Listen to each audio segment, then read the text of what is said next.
Alexander, is this still streaming someplace where people could listen live online? Yeah, I forgot to put it on there. I just hit it. So it's on, Okay. it's running now. Um, okay, cool. I was gonna share it to Go right ahead. the Belmont page. Okay. We missed the first half hour, but we'll be good.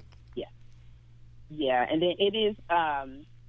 Does the station record it as well, No. or this is the only place they record? Okay. Yep. So we'll be going because we had our technical difficulties. Mhm. All right, but we'll be back with you soon. Okay.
Welcome back to the Concerned Clergy Radio Show. I'm Reverend Tony Alexander, your host for this evening, and we've been talking about Belmont Beach and the Haughville Riverfront Vision Plan, as well as the Moselle Sanders Park. What is going on over there? How can you be involved? How can you be part of the vision as what happens in that area moving forward? We've been talking about that with some guests from Friends of Belmont Beach, as well as those from the city of Indianapolis, the city parks. And we invite you to be part of the conversation by calling in 317-239-1310. Well, let's go ahead and see if we can go ahead and bring our guests back in. I've been privileged to on tonight to have been joined by Miss Ebony Chappelle, who is from the Friends of Belmont Beach, as well as Brother Ted Hardy and Miss Phyllis Boyd from Indy Parks once again. So just before our break, we were just kind of laying the foundation of what's going on. They shared some of the information for what's coming up, and we are going to share some of that information once again. If you'd like to be part of the conversation, feel free to call in 317-239. And then also, if you'd like to make a comment, you can do that on our Facebook page, as we are streaming now on our Facebook page. But we do have a caller that is holding. Let's go ahead and bring in Counselor Oliver. Good evening. How's everyone? We're doing well, sir. How are you? That's great. Listen, I'm tuning in. I always tune in to you. And about the Haughville family, let me say a little bit historically, if I may. Go ahead. Those that I grew up with, a couple of guys went to Attic, and I got to know them like that, and they come over to Lockville and played with us on the basketball court, et cetera, et cetera. So I'll do a little bit about some of the Haughville family out there. I do know this proudly. Those that were born and raised in Haughville, they didn't return. They never leave. They just bought homes there. And when they got out of school, they got married and they bought homes in the area that they live in. And I can say that about those on the west side of the river. That's what we called it, Haughville. They're just very proud of their neighborhood and their community. So back to the subject about the park up there. We had a meeting out there last year. There was an activity, I think it was a Haughville WI at the school out there, close to Belmont Park. And we all kind of, as we adjourned, we kind of all walked down to the park area there, and it was shown some of the things that they would like to see happen. And the contact with me at that point was former Councilor Doris McNeil and former Deputy Mayor Odin Williams and others that were very interested in development and the continued development of Belmont Park, and it's to be used for its intended purposes. And we all want to thank Ms. Phyllis Boyd, the director, for leading all of us all over the city in that direction. And that's the developer of our neighborhood parks, and they be used for the intended purposes. And certainly those at the table of the Lilly Endowment, along with the mayor, with the advisement of Mrs. Boyd, who has all the parks, and that money, $80 million, was spread out all over the city at those capital improvement projects at many of our neighborhood parks, and certainly I think Belmont Park was included in that. So I just want to say that those that they're already communicating with the administration currently, with Mrs. Boyd, who's director, and I'm chairperson of the Park Committee. So we kind of communicate with each other about how to get things passed up through the channel. She chairs the Park Board. I chair the Park Committee, and we're able to get some things done all over the city. And I want to mention Douglas, Riverside, West Montgomery, etc. I mean, just all over, including Belmont Park. So, Reverend Anthony, I just wanted to mention that, and those in Haughville are proud of their community, and those of us in the other parts of the city, you know, those in Haughville identify as Haughville persons, third and fourth and fifth generation of families that continue when they have children. They stay right there in Haughville. So the school system out there, Washington, Ben Davis, et cetera, et cetera. I mean, it just identifies that. So I just want to thank you for all that you do, all that they do, and Reverend Anthony for having them on the show. All right. Well, thank you so much, Councilor Oliver, as well, for all that you do and for listening and for calling in. And so we'll kind of use that as we'll kind of use that as an opportunity to go ahead and bring in Miss Boyd once again, because as Councilor Oliver just said, that she is now running all of the parks. And I just want to ask you, Miss Boyd, when it comes specifically, at least to, I'll say, the initial preparation, you know, I put it like that, as far as like, you know, getting the beach clean, you know, whatever environmental issues, you know, any of that, so that the community can truly, I'll say, enjoy that space. What needs to be done in that respect, Miss Boyd, if you can kind of share that?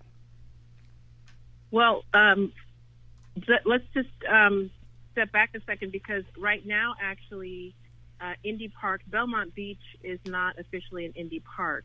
So we're coming alongside in partnership with the Friends of Belmont Beach and with the community to look at the future of Belmont Beach and to do the planning based on what community wants to see on what they would like to see happen there in terms of structures and activities and all that. So at the moment, we are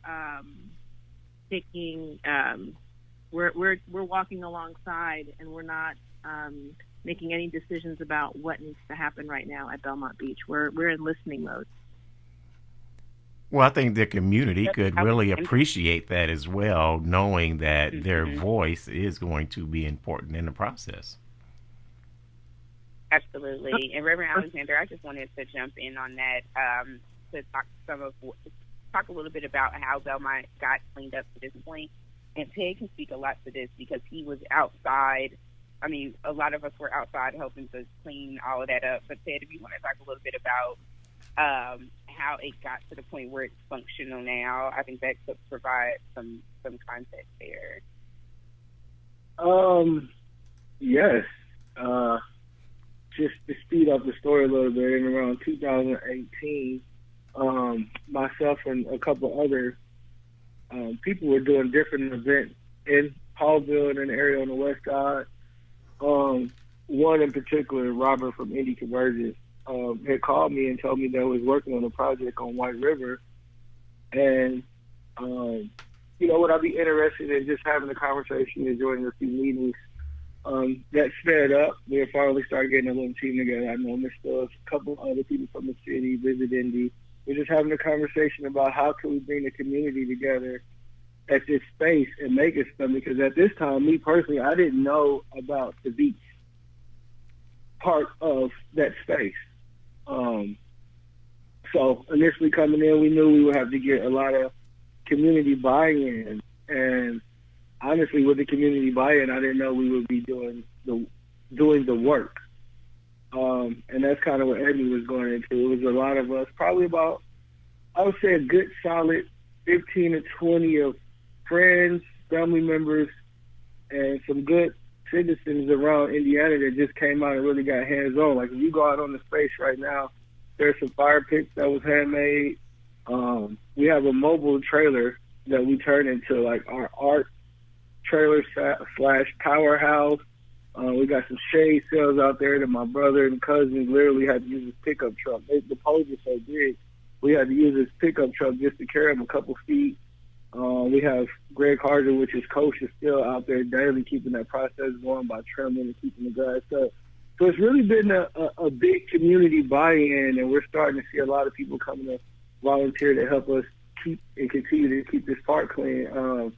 If you ride past there right now, and I wouldn't say it's probably the cleanest park in the world, but it would probably be one of the top 5 in Indianapolis, and that's just a lot of, like Amy mentioned earlier, a lot of the community buy-in and the process that we showed. And the gentleman mentioned earlier how, Haughville people love Haughville.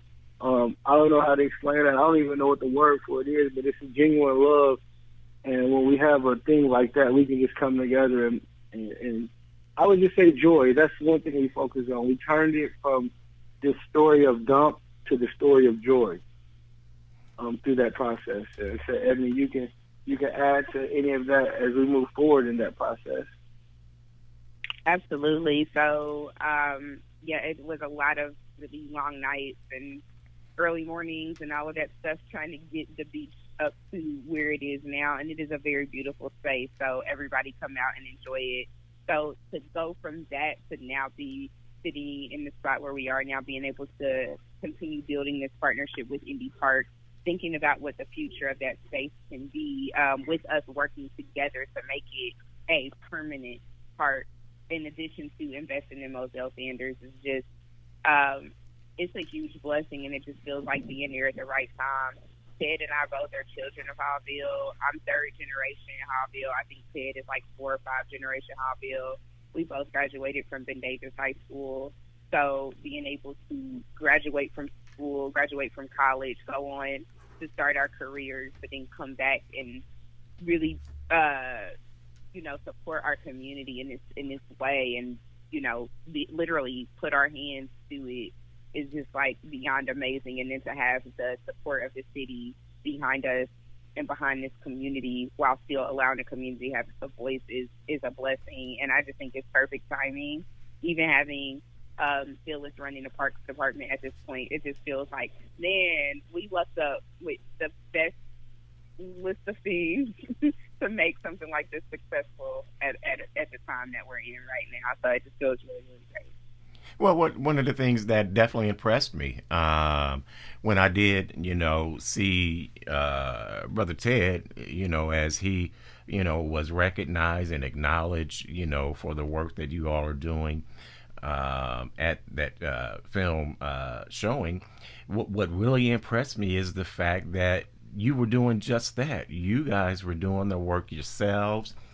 They spoke on that night about how you were spending late nights and early mornings and doing a lot, of that work yourselves. And what that lends itself to is actually a couple of things. One, the investment of the community in their local spaces is so important and vital.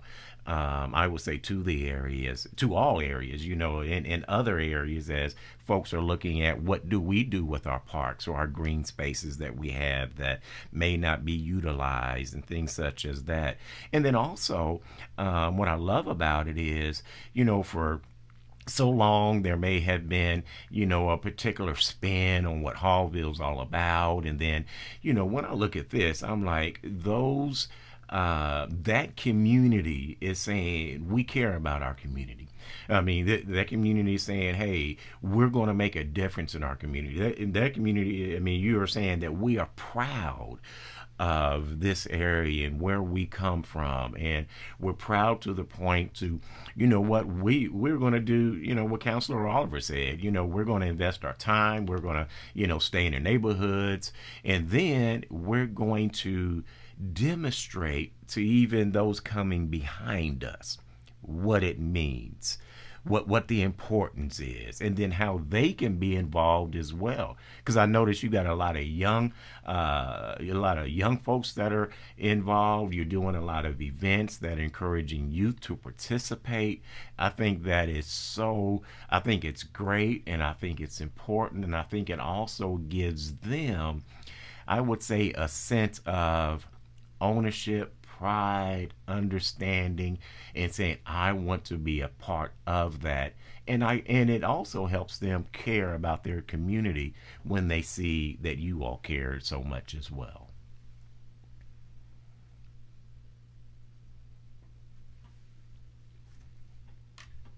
So Phyllis, Sorry, I was muted. I was saying I agree with that. I think personally, I think that's where we got a lot of good feedback too, because once you show you care, especially at a neglected space, we just have to first show that we care, and people will lead by example from there. Well, I do want to ask Phyllis this. Just so I get an understanding, and the community also can get an understanding. So it's not part of Indy Parks. And if I understood you may have said yet. Does that mean that there will be that potential, or just kind of give us an understanding to what will it take, or what's necessary, or what's that process maybe to making that part of Indy Parks, or is it best not to do that? Kind of help us at least just understand that dynamic, if you will. Well, the process would be. Currently, the site is owned by the Airport Authority, because that used to be a part of the on the pathway of planes into the city. And it used to be a place where there was a signal tower. So we would need to be transferred the land to Indy Parks, and we would adopt it as a park. And there's a process for doing that. It involves, going through the park board. But I think the biggest part of that process is working with the Friends of Belmont Beach, making sure that that's what they want to have happen. And, thinking about Indy Parks is a system currently with 214 parks spread around the city. And the parks range in size, from small pocket parks to 5,000 acres at Eagle Creek, and overall 11,000 acres. We love what parks mean to communities, and so we are definitely in support of taking on Belmont Beach as another Indy Park. I think that would help provide some sort of security and stability to the site in terms of making it sort of a protected community space.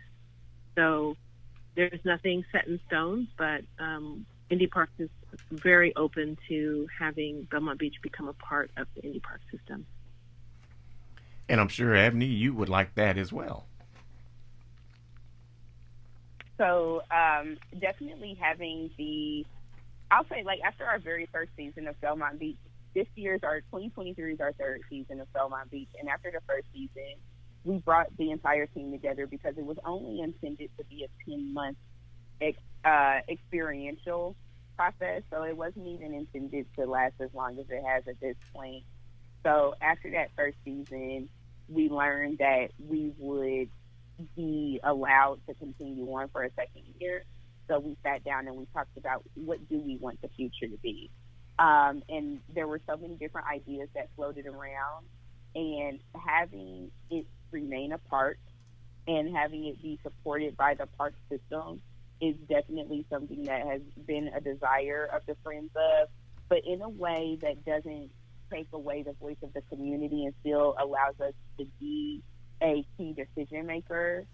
Because, you know, things when they're at that administrative level, sometimes it can, when people change or they change jobs, when different things change at the city, you never know what might happen.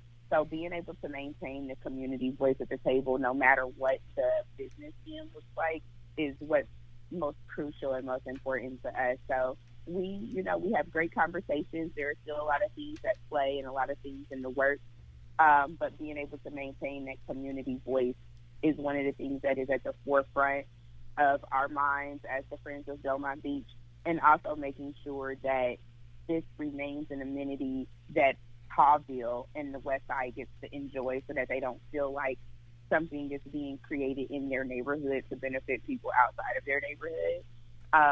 So that's something that's really important too, and letting people know that our goal is to make this a beautiful space that we can all enjoy and be proud of. So, yeah.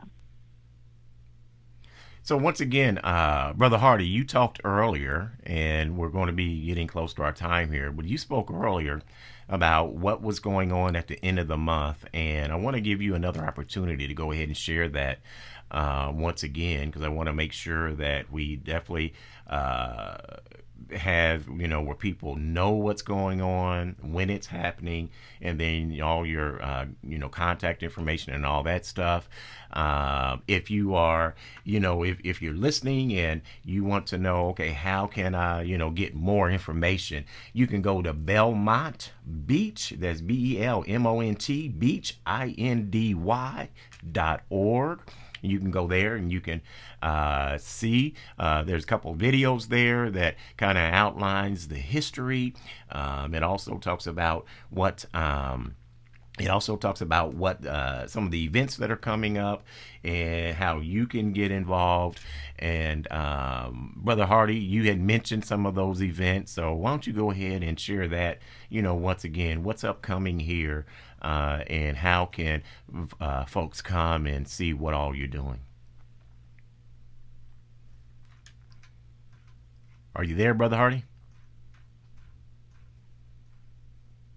Oh, sorry. I thought I was unmuted. I was saying, I know you had stated the Belmont Beach website, but I wanted to throw another one out there, and it's myhaughvilleriverfront.com, and that's where people can find more about what's going on, the vision plan process, how to get involved, how to share your thoughts and visions on the plan and things like that. But coming up, June 30th, we have a movie night out there. It's family friendly. Saturday is Haughville Heritage Day. I'm going to come back and speak a little bit more about that. Also, Sunday, July 2nd, will be our sound bath meditation and community dinners. That's family friendly too. Nice sound bath meditation with a good host. And as you know, what community dinner means. So come out and enjoy with us. Also, don't forget 4th of July is coming up. And Belmont Beach, that whole area, the Reverend Moselle Tennis Park area, that's a good place to come relax and chill and watch the fireworks. We have 2 DJs coming out. There will be free food and things to just come out and enjoy. But I really want to hit on July 1st before we get out of here. That is Haughville Heritage Day, where we will be highlighting the past, the future, the present of Haughville. We got musical guests coming by Goldie Ingram. We have a couple of barbershops that's partnering up and hosting a fish fry out there. So we're going to have plenty of fish for the community and our neighboring friends that want to come join us. Also, we will be talking about the Haughville Riverfront Vision Plan. You can ask questions. You can insert comments. You can draw what you would like to see. You can write what you would like to see. We'll have live interviews there. And we will be ending the evening with a cool talent show with one of our long-term community members / friends. Eric Washington will be hosting that. And a lot more to be added to the event. And like I said, you can find information about that on BelmontBeachIndy.org or the myhaughvilleriverfront.com. Yeah, so it's there. And Facebook, Instagram. Okay, and I've got just so you know, I've got the my Haughville riverfront.com. We've got that up also, and it tells you there about the vision, and there is a survey that's right there on that page. There's even a newsletter, so if you want to get information there, you can get that, and all of those events that Brother Hardy just talked about. It sounds like Brother Hardy saying we're gonna have a week-long party. We're gonna do it. Come get some of this. Come and get some of this joy that we're offering over in the Haughville area. He called it the west side of the river. All right. Come enjoy this with us. It's spread it through the city. Well, I'm gonna tell you, I'm definitely impressed, and I hope you get the word out for what you're doing. Because I want folks to know the positive that's happening in our city, the positive vibe that's over there in the Haughville area. So anything I can do to, help spread that, help share that, I'm definitely a proponent of doing that. Please just make sure I'm made aware of it. And we are at the top of the hour, so I'm just going to ask you if you have any contact information, you want to go ahead and share that. If you can go ahead and do that, I would appreciate it. For me personally, go ahead, Ebony. I was about to say, okay. I think we have a delay. You go first. Okay, sorry. All right, so I was just going to say, just remember BelmontBeachIndy.org and MyHaughvilleRiverfront.com. Like I said, you can find us on all social media platforms too, mainly Facebook and Instagram. Pass over to you, Ebony. Yes, and I was just going to share the email address for Belmont Beach Project. You can do BelmontBeachProject@gmail.com if you have any questions. Also, the beach is located, because I don't think we talked around the area of where it's located, but it is 2020 North White River Parkway, West Drive. So if you are driving, if you're over by Long Spade Creek and you're driving down that stretch of road that goes along the river, like you're headed toward Eskenazi, look over to your left, and you're going to see this orange trailer that's like super colorful. That is Belmont Beach. It's open from dawn to dusk.